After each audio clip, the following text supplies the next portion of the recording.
and we're going to bring on our next presenter, who's going to be talking about creating a female-focused in the NFT content space. Thank you very much. A round of applause for people on the stage, panel, people that got invited up. Thank you very much. Right back here, right back here, right back here, right back here, right back here, right back here. We need the stage. I'm sorry. So next up, creating female-focused content in the NFT space.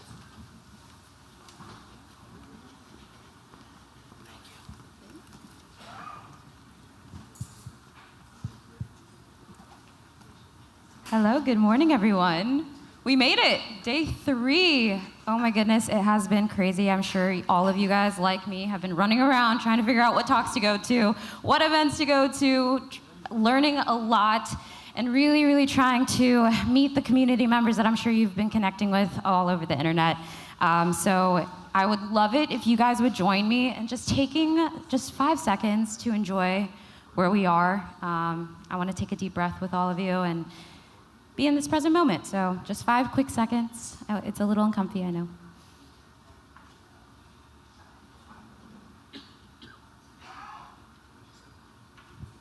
Awesome, thank you. So I wanted to start with a little story. I was not even graduated college, but I got my first corporate job in marketing. And I was super, super excited. I was finally going to have my very first paycheck happening every week. It was going to be the most incredible thing. I was already writing a list of everything that I was going to buy. And I realized within the very first month, I learned 4 things. The first was that my creativity was not valued. Even though I was the head of marketing for over 300 real estate agents in San Diego, I was not valued for my ideas. I was told that my KPIs were more important. I was told that my age and my race and my story didn't matter. I couldn't connect with the people I was working with because of that.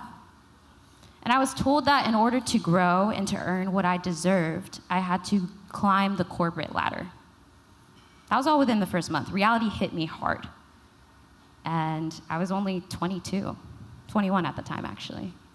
And so after 8 months of being in that environment, I realized that I needed to leave. And the way I realized, very vulnerably, is that I was crying every day. And I just felt broken inside. I was seeing my days pass by and fly by me, and I was not happy, so I quit. And then after about a month of crying every night, after my whole elated discovery that I was quit, I was so happy to be unemployed for like a day, and then I was like, fuck, I'm unemployed. And I was crying and I was broke, and I was like, okay, what am I gonna do with myself? And I learned this one statistic that changed the course of my life. I'll get back to that. Only 15% of Bitcoin was owned by women in 2021. That was the first statistic that I ever saw that came across on my For You page on Instagram, I believe. And I really wanted to understand why. I mean, I know nothing about crypto. I really didn't care about it at the time. My partner was working in it, and there was nothing that connected me to crypto. It was just, I heard it was like this new form of currency that seemed really cool and a new way of technology happening. But this statistic made me realize that, hey, there's something to learn here. So I wanted to dive deep into it. I wanted to start learning the pain factors. Why haven't more women wanted, why aren't we learning about it? Why did I not care about crypto or NFTs? There are 4 main things. The first being that there was no educational resources for people that look like me, that literally understand like me, that speak like me, that come from where I come from. I spent hours and hours of watching YouTube videos and reading articles and listening to podcasts on my runs because I really, truly wanted to learn about this new space. It seemed like the next renaissance of technology. But I didn't find anything that looked like me. And so I also was met with imposter syndrome. I didn't know anyone else that was talking about Web3, NFTs, crypto, those buzzwords. And I also realized there was underrepresentation in this space. And so what did I do to change that? I made a TikTok video. I made one. And I realized that if there hasn't been a creator, a content creator, that can teach the way I need to be taught, then I need to do it myself. So again, I continued my own education, which is the college of YouTube. And I watched hours upon hours, wrote down all my notes, and realized that I needed to teach how I like to be taught. And I started making a video about it. And it was just 60 seconds changed my life. What worked? I got really good at connecting with people because I was honest and I told a story. That's why we're all here. We know all the buzzwords, we hear the statistics all the time, but what connects us to it? It's the story.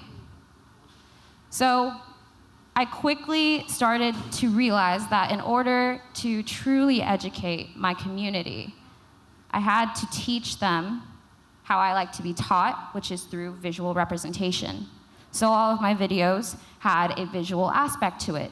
I broke down the jargon. We hear the word gatekeeping a lot. What does that truly mean? It means that there are a lot of words being used and thrown around that are adding noise to the space without true breakdown of clarity of what it means. We don't really get the definition of what diversity in Web3 means. Why do we need it? Okay. So breaking down the simple terms, just like the simple word blockchain, was truly helping people understand it and providing a visual representation.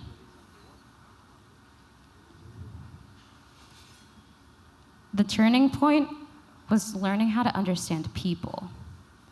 I had to set my expectations. When I entered this space, what was my expectation?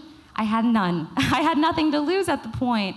I truly didn't know what an NFT was. I didn't know what Web3 was. This was only 7 months ago, and I was unemployed. So I was like, you know what? Let me teach myself. Let me set up the camera. I have zero expectations of what's going to happen from here. It doesn't hurt me to post something about it. What is my expectation for all of the people who are watching me? I hope you learn something. I hope you take what I spent hours doing for you so that you can learn in a simple way, and you as an artist can find financial freedom, which was my overall goal. Then I went into education. Again, teach how you like to be taught. How else are people going to listen to you? Then it's just a bunch of words that kind of go right over your head. And then effort. What was the effort that I was putting in? I was putting in a lot of research. I was putting in a lot of, I'm a journaler, so I was writing down every single day all of my ideas and all of the topics I wanted to touch on, because I was scanning for the content that I wanted and I couldn't find it anywhere. No one was making it, so I needed to be the first to do so. Environment. You need to make sure that people feel comfortable and safe with you. And how do you do that? That's through your vulnerability. That's through your honesty. Be yourself. If anything, that's my thesis statement for you guys today. It's be yourself. Because through enthusiasm, that's how you feel the emotion of what you're trying to teach. The greatest teachers are storytellers, because they connect with you on a personal level. Not only are they teaching you the context and the concepts, they are teaching you through example and providing metaphors for you. And that's all through their enthusiasm for the topic. The results were that within a month, I had over 100,000 followers on TikTok. And I was posting every single day, everything that I was learning, the things that I wasn't seeing, and what I wanted to do for my community. Within 2 weeks, I had over 2,000 Discord members everyone was chatting up a storm.